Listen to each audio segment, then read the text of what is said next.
Hello, everybody. You're listening to the Traitor Bros, an all new independent podcast from two reality TV podcasting veterans. I am your host, Fox Van Allen, and joining me today, he's a self described pleasure to work with for the most part. It's Mr. Lance Cartelli. Hello, Lance. Hey Fox, you would know how much of a pleasure it is to work with me after all these Self-described. years. That's right. That's right. I'm sure you said it once or twice. You're valued and respected, Lance, and that's the That's all best I you can want. hope for. Yeah, that's the best you can hope That's for. all you really want. Yeah, so we are here today to discuss a intense cliffhanger episode of The Traitors. We are down to the wire here, second to last episode. And Penultimate. yes, penultimate, and it is a wild one. And before we hop into it, Lance, I am not too proud to beg, Lance. So I'm going to take a quick moment to beg and plead. Please, please, please subscribe to the Traitor Bros, the reality show bros. Really, we are covering all the big reality TV shows this season, including the premiere of Survivor 48, and we are going to be doing plenty of talking about the Survivor 50 coming up. In the Hands of the Fans is the name of that. So you're going to want to join us. So please subscribe, and if you want to hit the like button on this video, super well appreciated. Please do it, please. Okay, that worked. That's enough begging for now, right? That was better than Wes on House of Villains. You got me to subscribe. Great, yeah. Yeah. If I can't get you, Lance, what hope do I have with everyone else? So that's true. Yeah. All right, let's hop into the Traitor. Let's hop into the Traitors right now. And the episode opens with, as we discussed, Danielle recruiting Brittany, and Brittany's super into it. It's a really fun start to the episode. Danielle finally has someone that she can trust in the turret. And it looks like the Traitors are finally working together in a way that they have never worked together before all season long. It's famous last words too, that you can finally trust each other. And then, fast forward a little bit to the cliffhanger, and can we trust each other? So I think it was great bookend, and you could just tell the whole first half of the episode was really setting up this potential Danielle downfall and making it pretty fun to watch. Yeah, I think this is I think we wound up with our first ever. I mean, we're going to get into it, but our first ever the Traitors tie. So we learn more about how that tie break works. But before we get into that, the episode really starts between a battle between Danielle and Gabby. It looks like a few people are onto Danielle, including Ivar and Gabby, and we got 6 people left. So really, that's a pretty damn good start for getting Danielle out. And of course, we lose Tom Sandoval at the beginning of this episode. Tom, who is the best faithful in the entire game, according to himself. A very self-aware gentleman, don't you think, Lance? Absolutely, and I love the goodbye he got from Alan Cumming and everything. That was you could tell he had that one in the cocked back in the barrel and everything.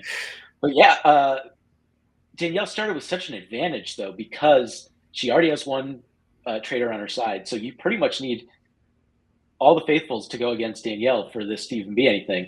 And so she started out with such an advantage, but I really appreciate Dylan's open-mindedness.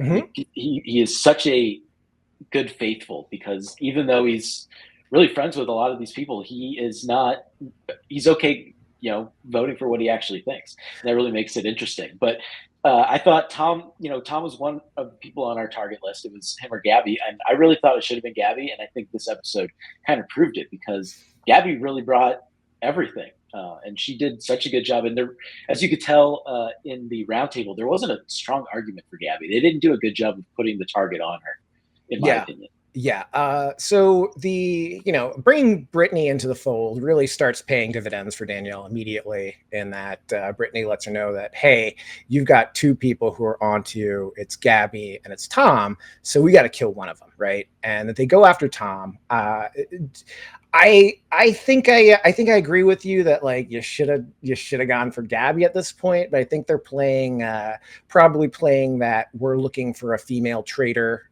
game. So, get rid of some of Yeah, these. I think they just read the tea leaves wrong. I think they underestimated Gabby, and they even mentioned it when they were talking about who to kill, which is why I actually thought it was going to be Gabby, is that they can pin it on Tom. And if Yeah. they are this successful at pinning it on Ivar, Tom would have been an easy vote, and I think would have been like 5-1, 4-2, and I think Danielle would have survived and everything. But instead, Gabby, she did much better than you would expect against somebody who Danielle was talking about how she's going to annihilate her and kill her and do all these things at the roundtable. And I know it was edited down, but she did not. She wasn't compelling, especially as much as she was last week.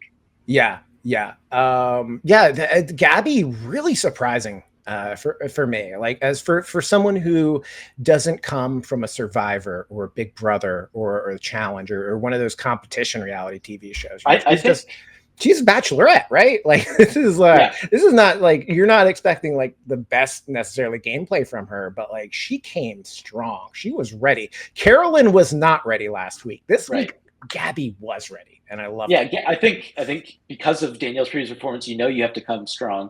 And then I like Gabby's been underrated, but like when someone is funny and witty, they're a smart person.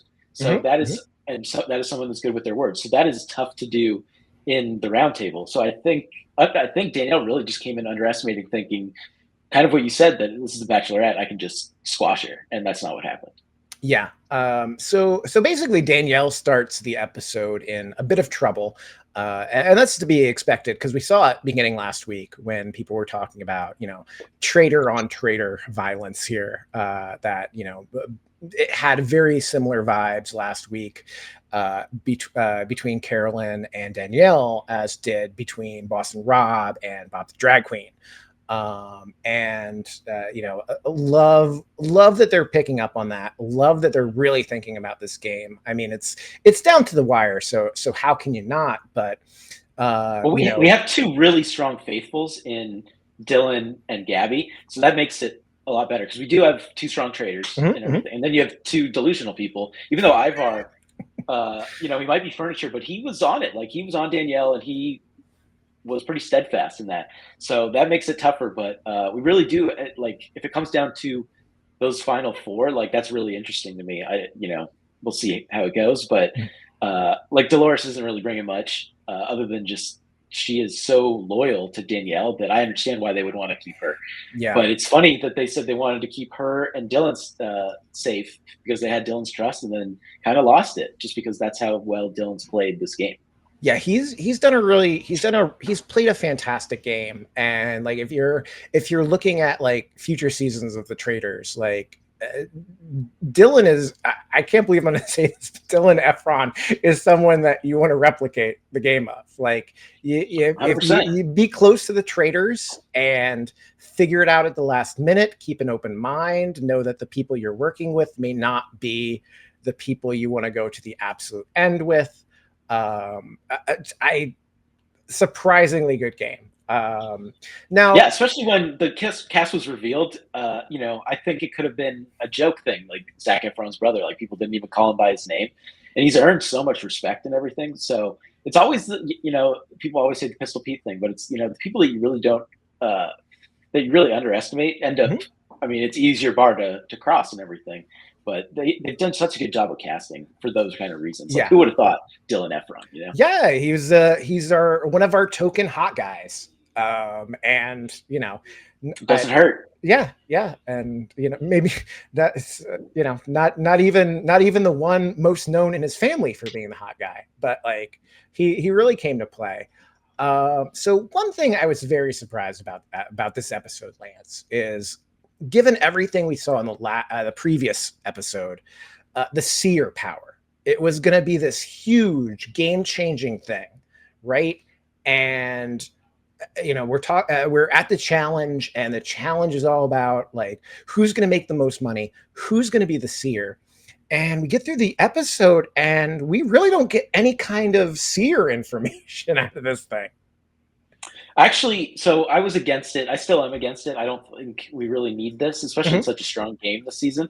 But I do appreciate the fact that they're doing this after, because we're not going to get any more murders. So Yeah. this isn't really affecting any, as much as I thought it was going to be going into the roundtable. So I think if since they did it and it's such a strong power, that the fact that they kind of minimized some of its power, I think makes it better. So I'm not as anti the seer power now. So, what do we think happened here? Because it's basically kept a secret from us who earned this power. I'm sure we're going to get a big reveal in the next episode, but Yep. I'm getting really strong Danielle won the power vibes here. What about you?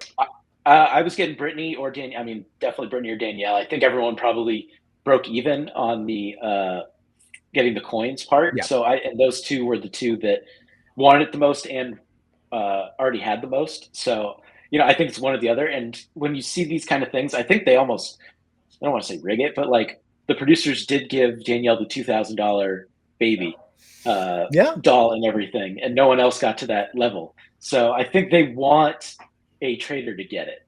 I yeah. think just for the integrity of the game and everything. So I do think it's one or the other. And it did Which will feel, be it'll be interesting though. Like yeah. say Danielle goes and she was the winner, does it just goes to second place? So Brittany probably gets it, right? So it really, yeah. So I mean, it really feels like if Danielle got this power, like there are so many ways that like she could possibly wind up exposing herself. Because like, what do you do in that situation? Like, if assuming Danielle did win the power, Lance, like, does she check out Brittany?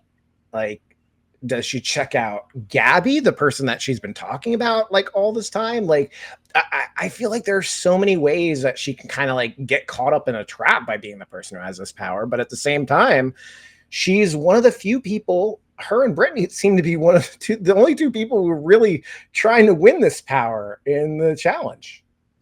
Yeah, I think she would have. I think she would have played it safe and taken Brittany, and like, potentially exposed them. But I think that's how she would have done it. I do think there is an argument to kind of just burn it on like a Dylan or somebody, and just Yeah. to like find out. But I think I think she would have probably done Brittany. If not, you go either Dylan or Gabby.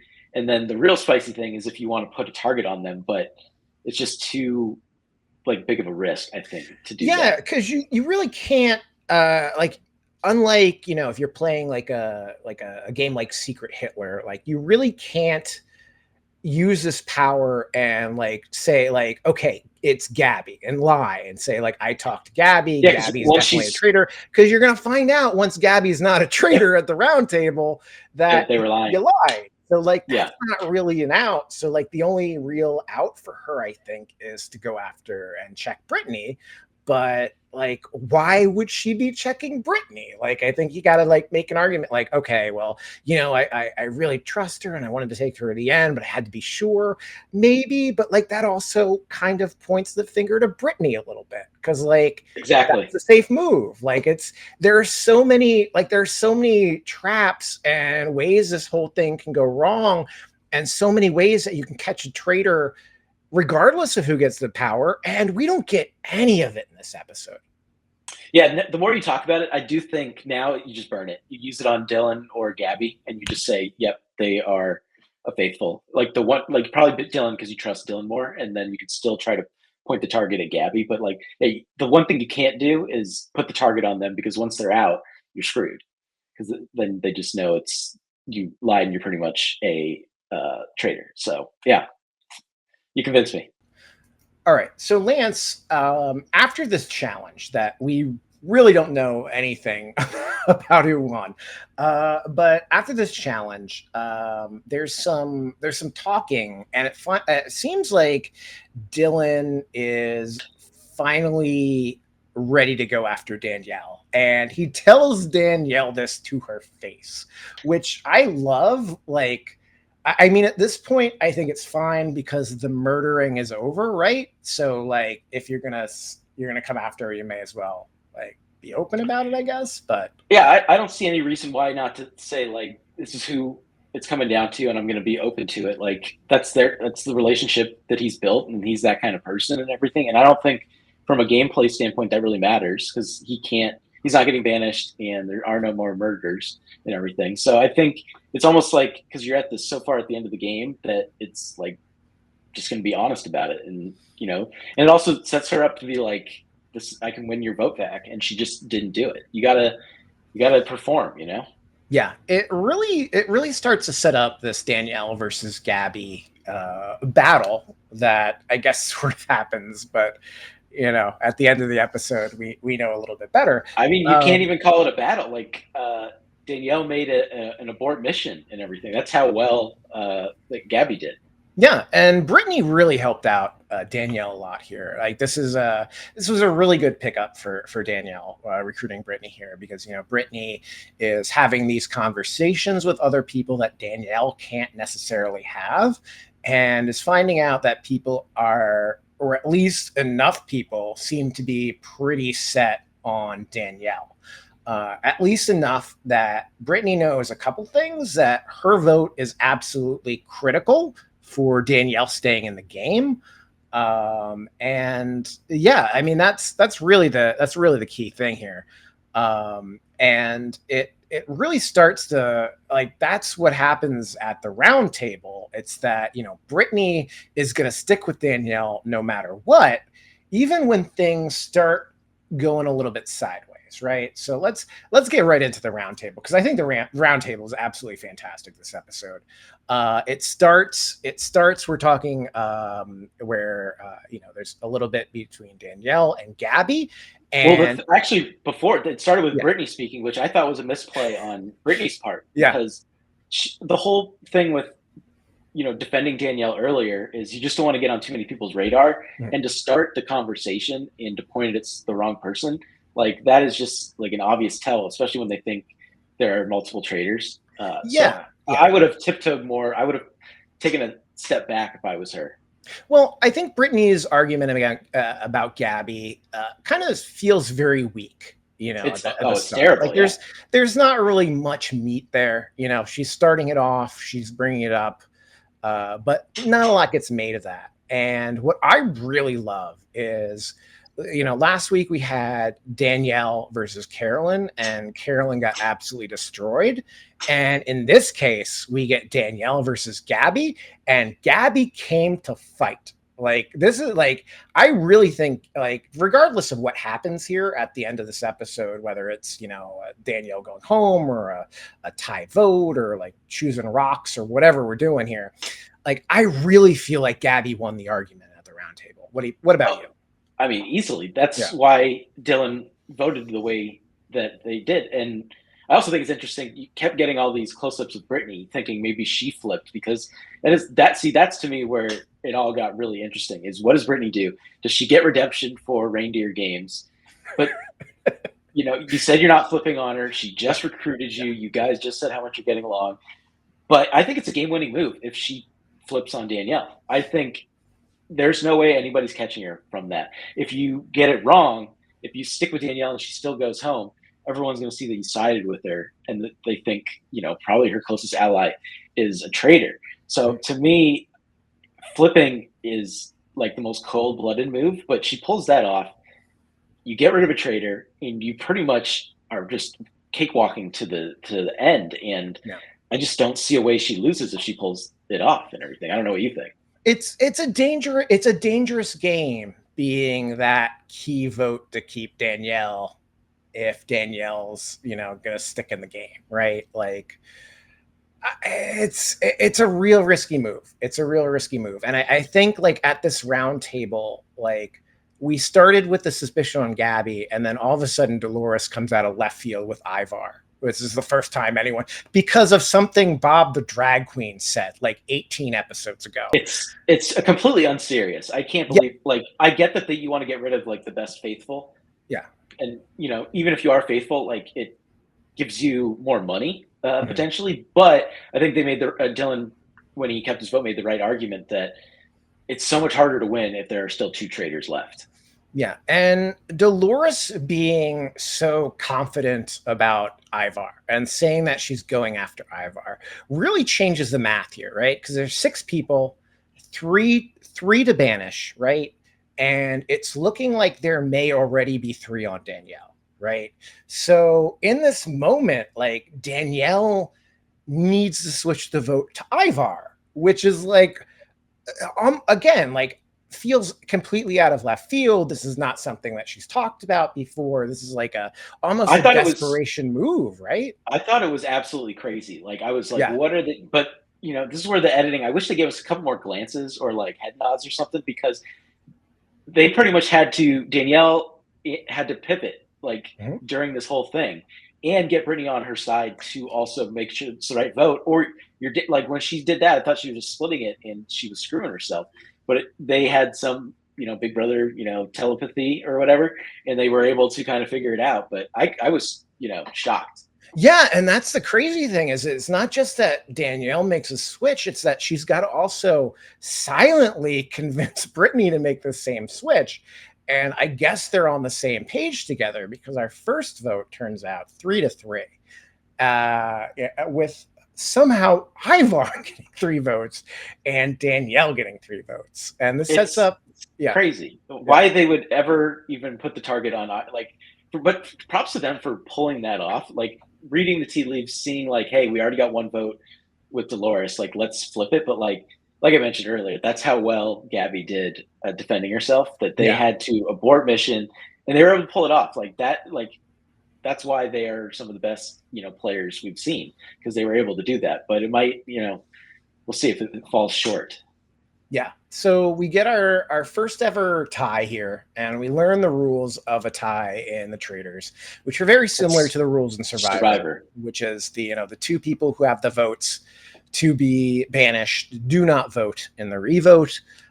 Everyone else does. And if they still wind up being tied, a little different from Survivor, because, you know, there's like a second discussion in Survivor. But if they can't come to an agreement, they're just going to basically Danielle and Ivar are going to draw rocks. And one of them's good and one of them's not good. And, you know, the thing that I'm wondering about Danielle's game here is that I'm feeling like Danielle's screwed either way.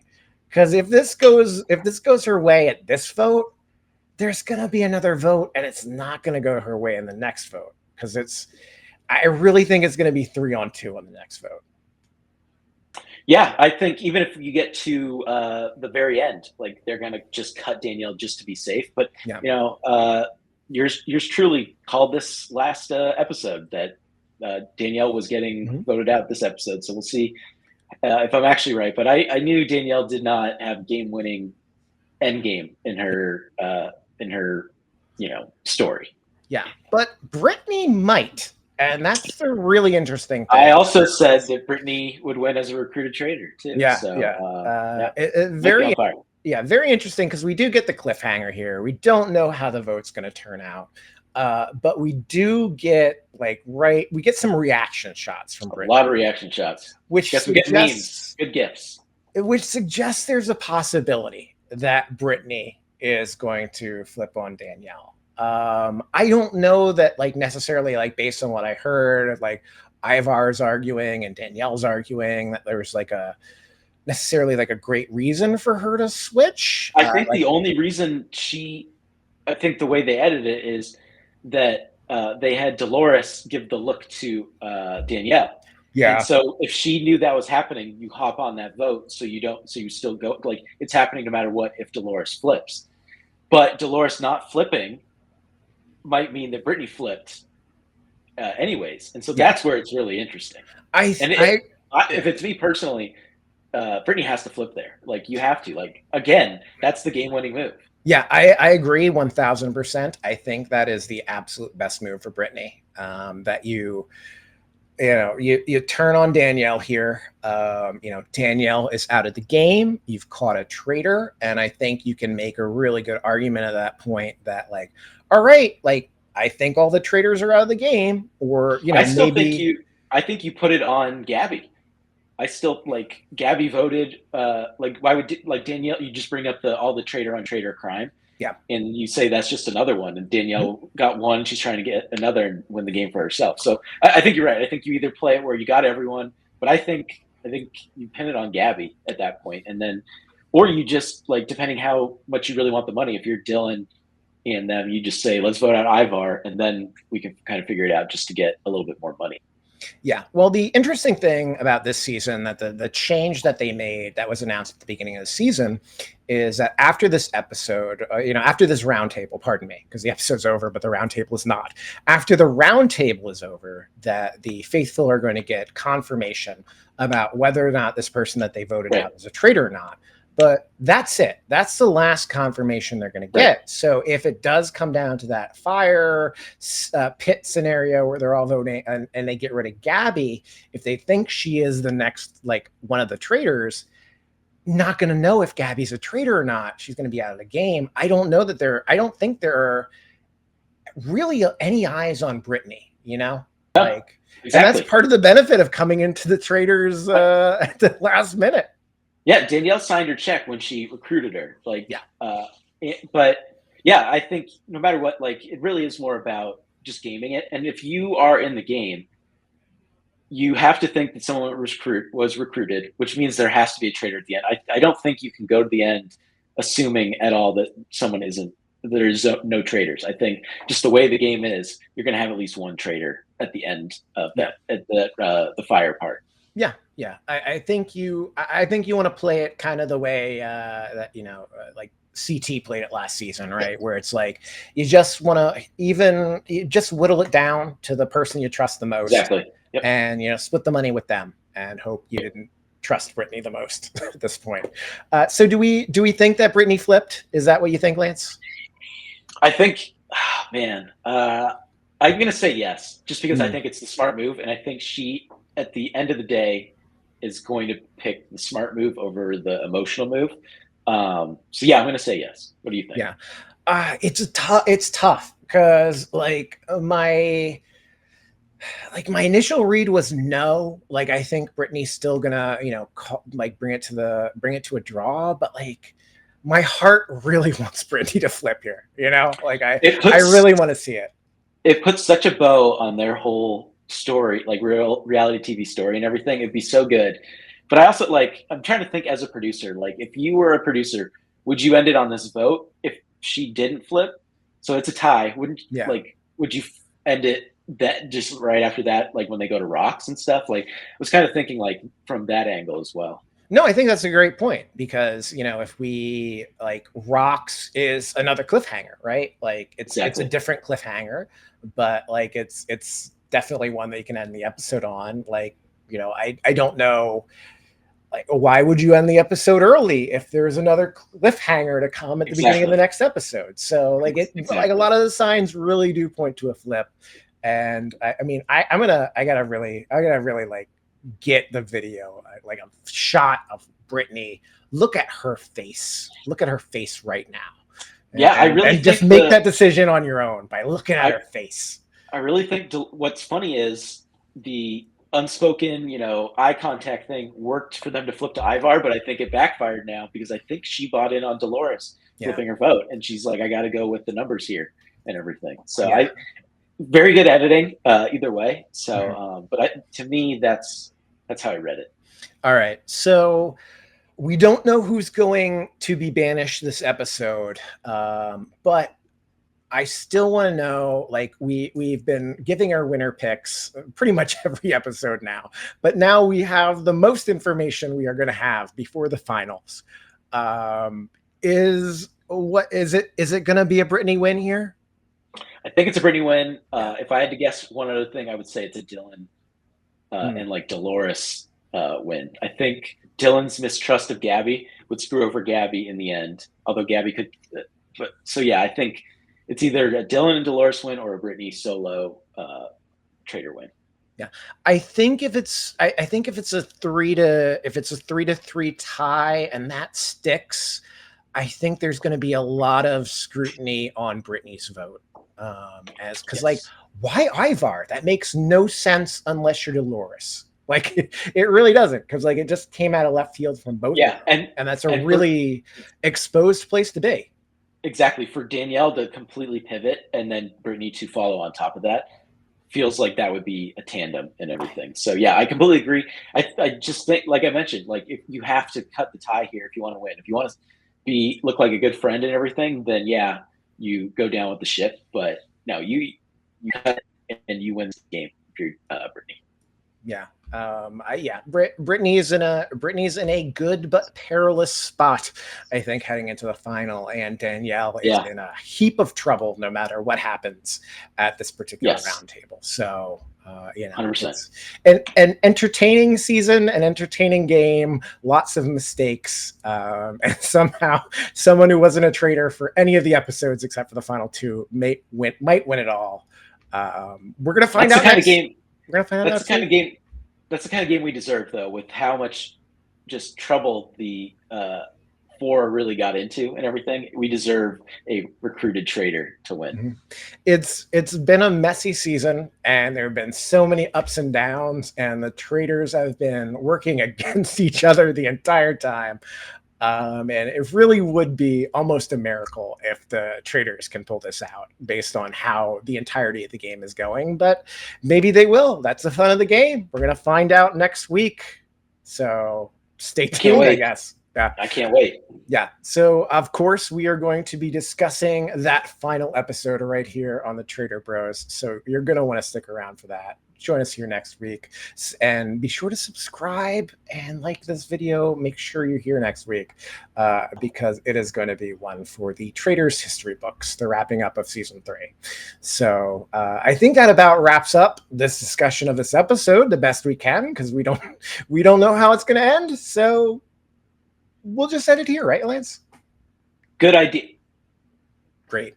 All right. So that wraps us up for the Traitors. But there is so much more reality TV to discuss this week. You're going to definitely want to stay with us for talking about Survivor 50, Survivor 48. So much more reality. Kind of sucks for Survivor 49, right? Like everyone, no one cares. They just want to get to 50. Yeah. Well, hey, maybe someone from Survivor 49 might be on 50. There's always, you get Pull that. Russell. It's the Russell spot. Yeah. The Heroes versus Villain Russell spot. Russell, who is almost certainly not going to be on Survivor 50. What about his nephew? Or it's his nephew, right? No. He'll be on it. I think if there's one person we can be more sure of that will not appear, it would be Russell Hance's nephew, Brandon. Yes. Yeah. Didn't need to see either of them come back, but that's pretty much locked. Anyway. We're going to keep this conversation going, but we're going to keep it going on the Survivor Bros. So please hit the button and listen to that next, because plenty more reality TV discussion is going to come. But if you don't want to hear that, it was a pleasure talking about the Traitors with you. And we'll see you back here next week. Bye-bye.